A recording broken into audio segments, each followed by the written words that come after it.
Salut bien-aimés dans le Seigneur, je suis votre serviteur l'apôtre Abel Racheté de l'église Impact Word Ministries et je suis dans la joie de vous apporter la parole de Dieu et j'espère que Dieu va nous bénir. Aujourd'hui j'ai un thème intitulé l'esprit des craintes de Dieu. La crainte est un sentiment de peur, un sentiment d'angoisse que l'on éprouve lorsqu'on fait face à un danger, lorsqu'on fait face à une menace, lorsqu'on suppose qu'il y a quelque chose de mal qui veut nous arriver. Alors là, il est question de la terreur, de l'épouvante, il est question de l'effroi ou de la frayeur. C'est tout simplement la définition et les synonymes. Alors, lisons rapidement la parole de Dieu dans le livre d'Ésaïe, chapitre 11, verset 2. La Bible dit: l'Esprit de l'Éternel reposera sur lui. Ici, on est Ésaïe en train de donner la prophétie concernant le Christ. L'Esprit de l'Éternel reposera sur lui, esprit de sagesse et d'intelligence, esprit de conseil et de force, esprit de connaissance et de crainte de l'Éternel. Alors, lorsque nous lisons la Bible nous présente trois types de craintes que nous allons parcourir et je vais développer le dernier type beaucoup plus. Alors, ces trois types se manifestent dans notre cœur. C'est un sentiment qui se passe dans notre cœur et ce qui affecte notre attitude envers Dieu, envers les hommes et aussi envers les circonstances. Le premier type de la crainte, c'est la peur civile. C'est la peur que nous avons de quelque chose qui va nous arriver. Et cette peur, la plupart du temps, c'est les résultats du péché. C'est les résultats de la désobéissance à l'ordre donné. Cet ordre peut être donné par Dieu, tout comme ça peut être donné par une autre personne, par une autorité, par un homme. Alors cette peur nous empêche, cette crainte nous empêche d'approcher Dieu par peur de jugement. Nous craignons, nous avons peur parce que nous pensons qu'il y a un jugement, il y a une punition. Il y a quelque chose que nous avons violé et dont la punition sera inévitable. Et là, nous voyons le cas d'Adam. Genèse chapitre 3, versets 8 à 10. La Bible dit: alors ils entendirent la voix de l'Éternel qui parcourait les jardins vers le soir. Et l'homme et sa femme se cachèrent loin de la face de l'Éternel Dieu, au milieu des arbres du jardin. Mais l'Éternel Dieu appela l'homme et lui dit: où es-tu? Il répondit: j'ai entendu ta voix dans les jardins et j'ai eu peur parce que je suis nu et je me suis caché. Ici, Adam, après avoir violé l'ordre de Dieu, après avoir désobéi, après avoir péché, il avait eu peur, il avait la crainte d'être jugé par Dieu, d'affronter Dieu. Et nous voyons qu'ils ont fui la présence de Dieu avec son épouse et sont partis se cacher loin de la face de Dieu parce qu'ils ont péché, parce qu'ils ont désobéi à l'ordre que le Seigneur leur avait donné de ne pas manger le fruit de l'arbre de la connaissance du bien et du mal. Lorsqu'ils ont violé la loi de Dieu, ils se sont sentis en insécurité. Ils avaient eu cette peur civile qui a fait qu'ils puissent avoir peur du jugement de Dieu qui était la mort. Le jugement de Dieu, parce que Dieu avait déjà dit: le jour où tu en mangeras, tu mourras. Alors ils avaient peur de la mort. Ils avaient peur du Dieu qui avait donné cette sentence. Alors ce type de crainte, elle est mauvaise. Pourquoi? Parce qu'elle nous éloigne de Dieu. Parce qu'elle nous empêche de communier avec Dieu. Elle nous garde dans l'esclavage. Elle nous garde dans la servitude. Elle entraîne une personne à vivre dans la servitude. Pourquoi? Parce que la personne ne sait pas confesser son péché. Alors, pour vaincre cette peur, il faut tout simplement confesser ses péchés, venir auprès de Dieu et ne pas s'éloigner de Dieu. Chaque fois que vous avez un péché, rien ne doit vous empêcher de communier avec Dieu, pas même le péché. Lorsqu'il y a un péché, rappelez-vous que si nous confessons nos péchés, il est fidèle et juste pour nous les pardonner. Alors c'est à nous de venir auprès de Dieu, de venir auprès de notre Père, parce que nous n'avons pas eu l'esprit de timidité, mais l'esprit qui nous donne l'audace d'appeler Dieu notre Père. Alors nous approchons de Dieu et demandons pardon au lieu de fuir loin de Dieu. Parce que si nous fuyons loin de Dieu parce que nous avons péché, nous sommes en train de donner de l'avantage à Satan pour nous cribler, pour nous détruire et pour peut-être amener la mort, la maladie et consort. Le deuxième type de la crainte de Dieu, c'est l'inquiétude face à l'inconnu. Nous avons peur, nous avons la crainte de l'inconnu, la crainte de l'avenir, la crainte de choses qui échappent à notre contrôle. C'est normal d'avoir cette crainte. Mais Dieu ne nous appelle pas à avoir cette crainte. Voilà pourquoi la Bible répète et répète et dit ne crains rien, ne crains rien, ne crains rien. Pourquoi? Parce que l'avenir, l'inconnu, c'est Dieu qui contrôle. Et ici, ce n'est pas la repentance qui est la solution. Ici, c'est la confiance, c'est la foi en Dieu. Lorsque vous avez peur de l'inconnu, la peur de votre avenir, vous devez placer votre foi en Dieu, lui qui tient votre avenir entre ses mains. Alors, vous voyez, c'est le cas des disciples qui avaient la crainte face au danger.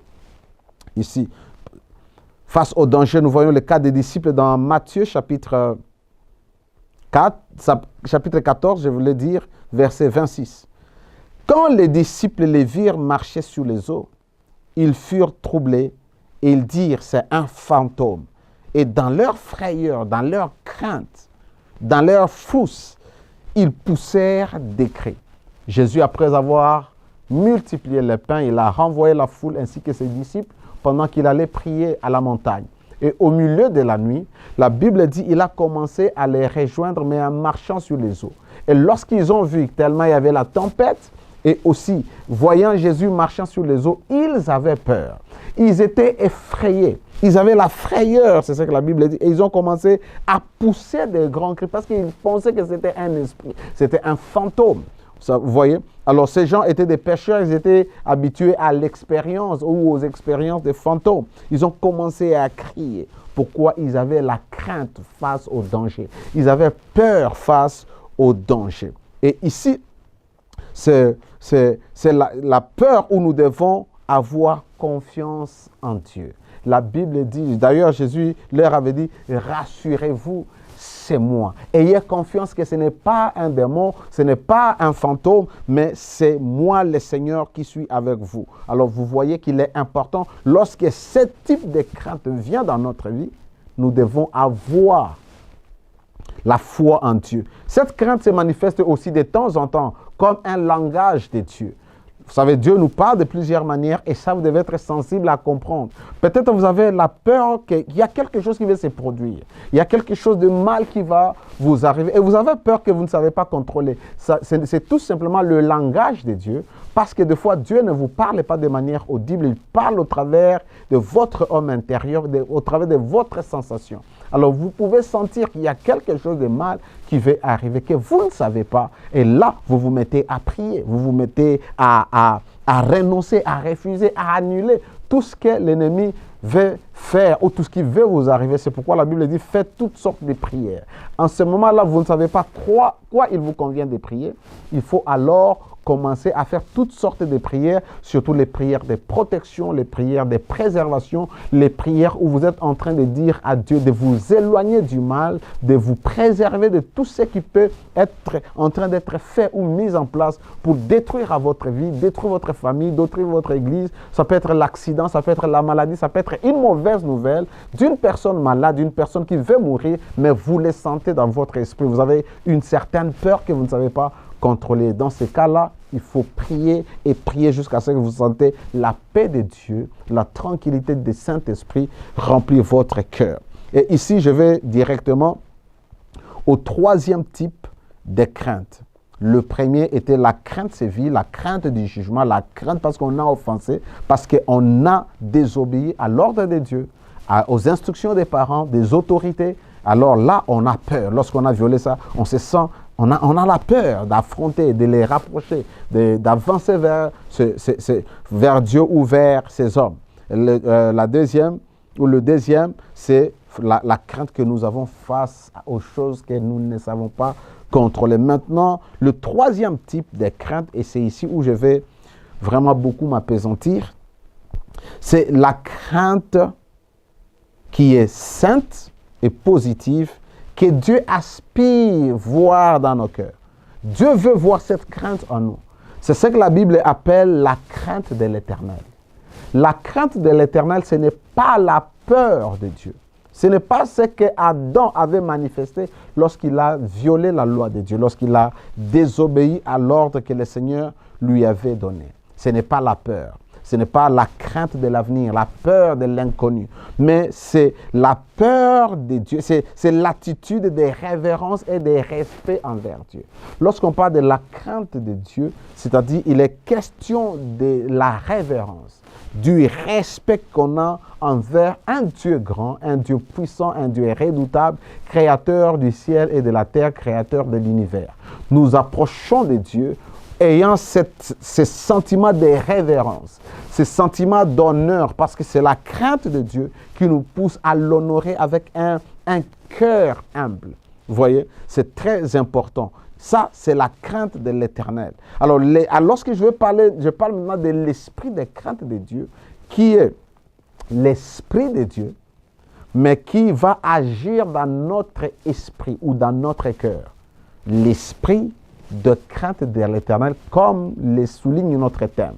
L'esprit de crainte de l'Éternel ou l'esprit de crainte de Dieu. Lorsque Jésus est venu, la Bible dit que l'Esprit de Dieu devait se manifester de plusieurs manières. La Bible dit dans Ésaïe chapitre 11, verset 2, l'Esprit de l'Éternel, qui est le Saint-Esprit de Dieu, ou l'Esprit de Dieu, devrait reposer sur Jésus. Et cet Esprit devrait agir en lui comme l'Esprit de sagesse. Ainsi, Jésus, même dans la prière de Siméon, il a dit que l'enfant devrait croître en stature. D'ailleurs, c'est l'auteur qui le dit, l'enfant croissait en stature et en force, en sagesse. Vous voyez? Alors, il avait la sagesse de Dieu et l'Esprit de Dieu lui avait donné ça. Il avait l'intelligence supérieure.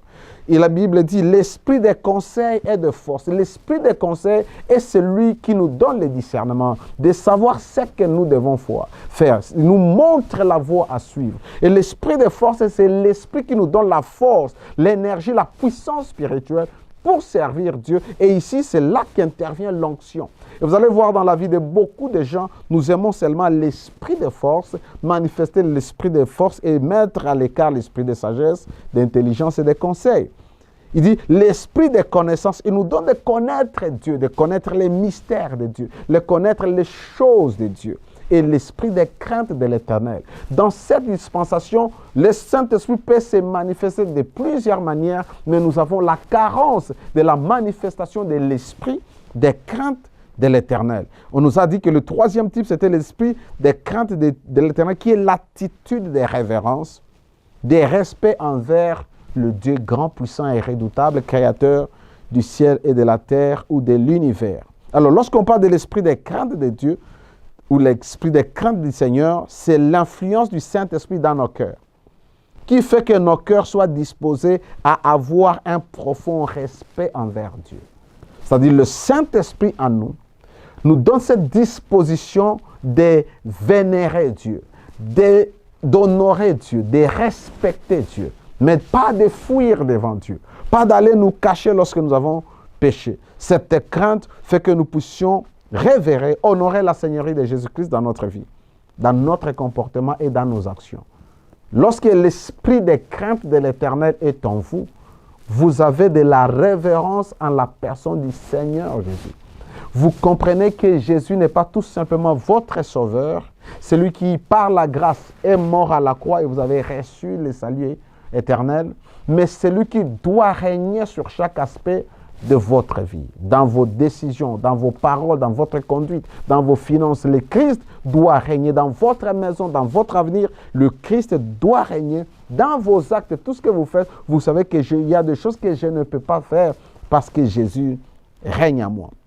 Lorsque l'esprit de crainte de l'Éternel vient sur une personne, cette personne va marcher dans la droiture. L'esprit de la crainte de l'Éternel nous pousse à marcher dans la droiture, à mener une vie de pureté, à mener une vie qui honore Dieu, marcher dans la vérité tout en honorant Dieu dans notre conduite, dans notre comportement, une vie de pureté morale. Vous voyez ?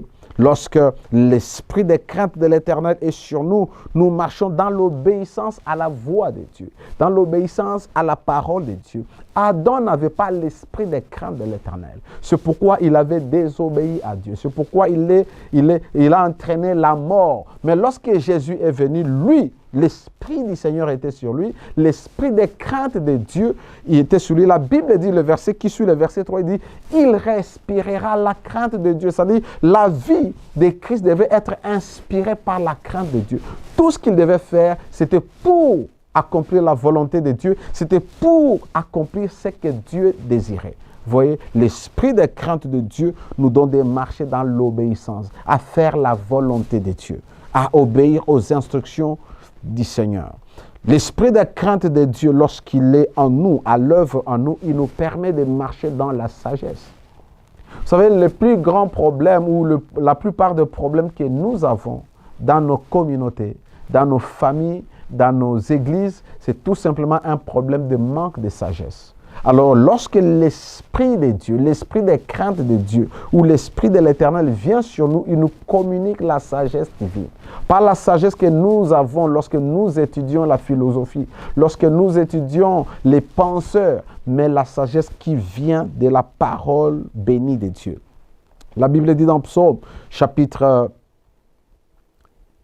111, verset 10, la Bible dit « La crainte de l'Éternel est le commencement de la sagesse. » La partie A. La crainte de l'Éternel est le commencement de la sagesse. C'est-à-dire, si vous voyez une personne marcher dans la sagesse de Dieu, un croyant marcher dans la sagesse, c'est-à-dire cette personne est en train de craindre Dieu. Et lorsque vous voyez qu'une personne mène une vie insensée, une vie qui ne tient pas compte de Dieu, parce que l'insensé dit dans son cœur, il n'y a pas de Dieu. Alors, il va vivre comme il veut. Alors, vous voyez, c'est l'esprit de crainte de l'Éternel qui nous donne la sagesse. Car la crainte de l'Éternel est le début et le commencement de la sagesse. Pour savoir qu'une personne est sage, vous voyez tout simplement combien la personne craint Dieu. Il y a des choses qu'on ne fait pas parce qu'on a réfléchi. Il y a des choses qu'on n'arrive pas à faire parce qu'on s'est assis, on a réfléchi des conséquences, les pour et les contre. Le fait de réfléchir sur les conséquences, c'est la sagesse. Et ne pas faire ce que vous devriez faire, c'est ça qui a été motivé par la crainte de Dieu dans votre esprit. La crainte de l'Éternel fait qu'une personne puisse haïr le mal. Lorsque l'esprit de crainte de l'Éternel est en vous, sûrement vous allez haïr le mal. Vous allez haïr le monde et tout ce qui est dans le monde. Vous voyez, la Bible dit, c'est-à-dire lorsqu'on dit haïr le mal, c'est-à-dire haïr tout ce que Dieu est. Tout ce que Dieu est, c'est le péché, l'idolâtrie, la cupidité, l'impudicité, l'immoralité, de toutes ces formes, les œuvres de la chair, je vais dire. Vous voyez, c'est haïr le mal, c'est haïr le péché. Proverbe chapitre 8, verset 13. Proverbe 8, 13, la Bible dit, « La crainte de l'Éternel, c'est la haine du mal. L'arrogance et l'orgueil, la voix du mal et la bouche perverse, voilà ce que je hais. L'Éternel n'aime pas le mal. » Et la Bible dit que la crainte de l'Éternel, c'est la haine du mal. Lorsque nous craignons Dieu, nous devons craindre ce que Dieu... lorsque nous craignons Dieu, nous devons haïr ce que Dieu est. Nous devons haïr le péché. Nous devons haïr ce que Dieu n'aime pas. Proverbe 6, verset 16 à 19 dit ceci. « Il y a 6 choses que je hais. » Pardon. « Il y a 6 choses que hait l'Éternel. Et même 7 qu'il en a en horreur. Les yeux hautains. Dieu n'aime pas les gens qui regardent les autres au coin de l'œil. Les gens qui boudent, qui dédaignent les autres. À cause de l'orgueil à l'intérieur de eux. Parce que les yeux hautains, c'est le genre d'orgueil où vous regardez une personne, son regard déjà montre que la personne est mécontente, montre que la personne se croit, montre que la personne méfie tout ce qui se passe autour de lui alors qu'ils sont peut-être dans un groupe. Les regards hautains, mépriser les gens par le regard. La langue menteuse, des gens qui mentent toujours. Ils mentent comme ils respirent. Ils n'ont pas besoin de formater un mensonge. C'est déjà programmé dans leur esprit de telle façon que chaque fois qu'il faut mentir, ils vont le mentir. Et j'ai l'habitude de dire aux gens, ne pensez pas que lorsque vous mentez aux gens, ils ne sont pas intelligents. Surtout les enfants de Dieu. Lorsque vous mentez à quelqu'un qui a l'esprit de Dieu en lui dira que tu es en train de mentir. La plupart du temps. Plusieurs personnes viennent sans raison, commence à mentir devant moi. Juste pour se faire plaisir. Même à l'église, nous voyons des choses comme ça. Alors, il faut éviter de mentir parce que Dieu n'aime pas le mensonge. Et le fait de vivre dans le mensonge, ça prouve uniquement que vous ne craignez pas Dieu. Les mains qui répandent les sangs innocents, les meurtres, les tueries, les empoisonnements, vouloir le mal aux autres. Dieu n'aime pas ces choses. Et faire ces choses, ça prouve que vous ne craignez pas Dieu. Les cœurs qui méditent des projets uniques. Il y a des gens, lorsqu'ils s'assoient, ils ne pensent que du mal aux autres. Ils ne pensent que toujours faire du mal à autrui. Dieu n'aime pas. Dieu hait cela. Et lorsque vous le faites, c'est que vous ne craignez pas Dieu. Quels sont les projets que vous avez pour vos voisins, pour vos frères et sœurs, pour votre prochain? Il y a des gens qui ne pensent que du mal, à les nuire, à les détruire, critiquer, empoisonner, faire du mal aux autres pour qu'ils soient blessés. Dieu n'aime pas ce projet unique qui se trouve dans votre cœur. Les pieds qui se hâtent de courir au mal. Il y a des gens, lorsqu'ils sentent qu'il y a quelque chose de mauvais qui arrive, ils sont prêts à aller écouter, voir, colporter et répandre la nouvelle. Dieu n'aime pas ça. Il en a horreur. Le faux témoin qui dit des mensonges, ici il est question de faux témoignages. Accuser faussement les autres, parler faussement des choses que les autres n'ont pas fait. Vous voyez? Des choses que les autres n'ont pas dites. Oh, c'est elle qui a dit ça. C'est elle qui est à la base de ça, alors que vous ne connaissez pas la vérité. Et plusieurs personnes arrivent à haïr même d'autres personnes. Pourquoi? Tout simplement parce qu'ils ont appris quelqu'un parler négativement d'une autre personne, donner un faux témoignage, les commérages. Vous voyez, ce n'est pas bon.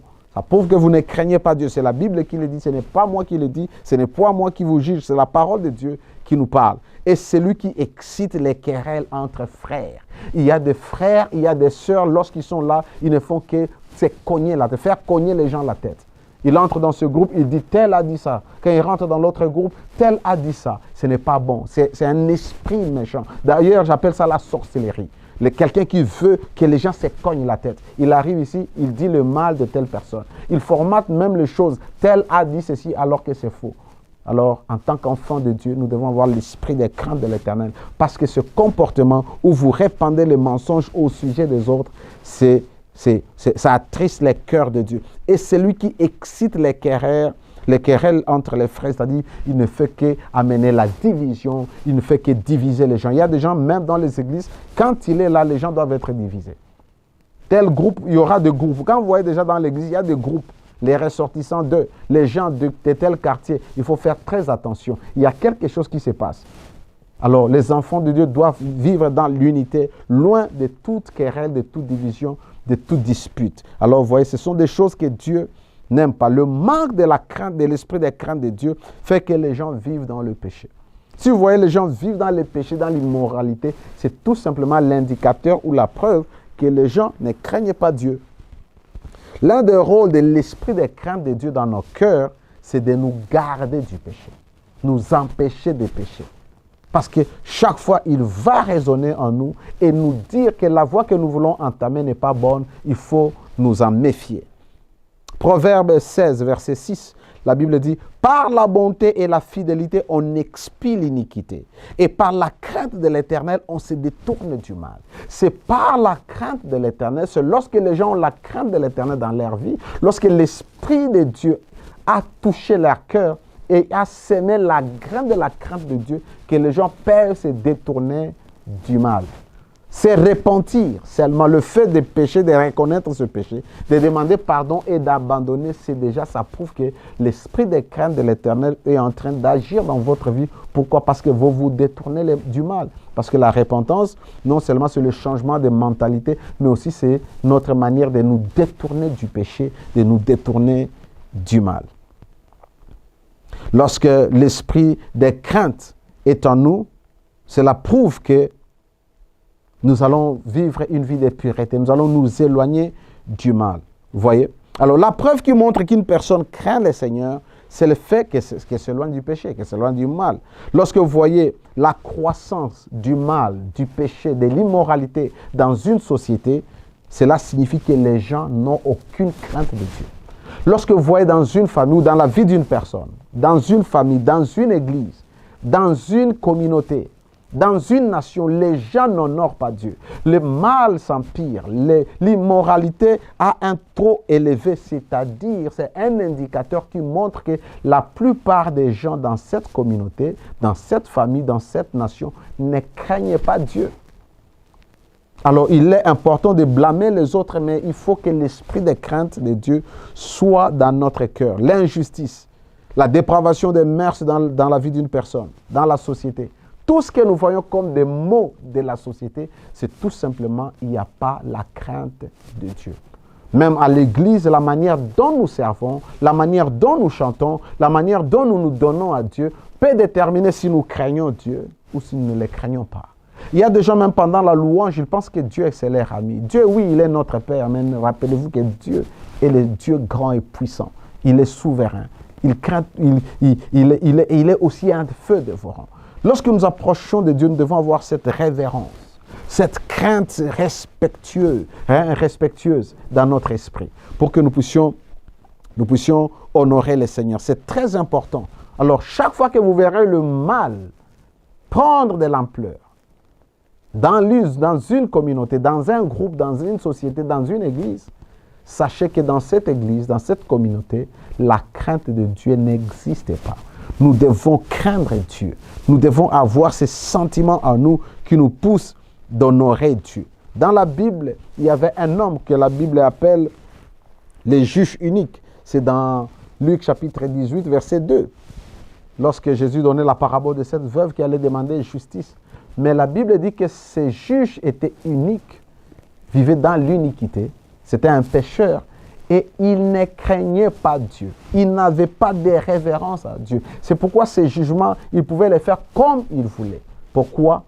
Parce qu'il ne craignait pas Dieu. Lorsque nous voyons l'injustice, lorsque nous voyons l'égoïsme, lorsque nous voyons tout ce qui se passe dans nos communautés, c'est tout simplement la preuve que les gens ne craignent pas Dieu. Les gens n'ont pas la crainte de Dieu. La crainte d'honorer d'abord Dieu par ce qu'ils font et aussi la crainte de savoir qu'un jour, Dieu va nous amener au jugement. Tout le monde va s'éterniser devant le trône de la majesté de Dieu, devant le trône du jugement de Dieu et chacun rendra compte pour les choses, pour les paroles qu'il a dites et les choses qu'il a faites.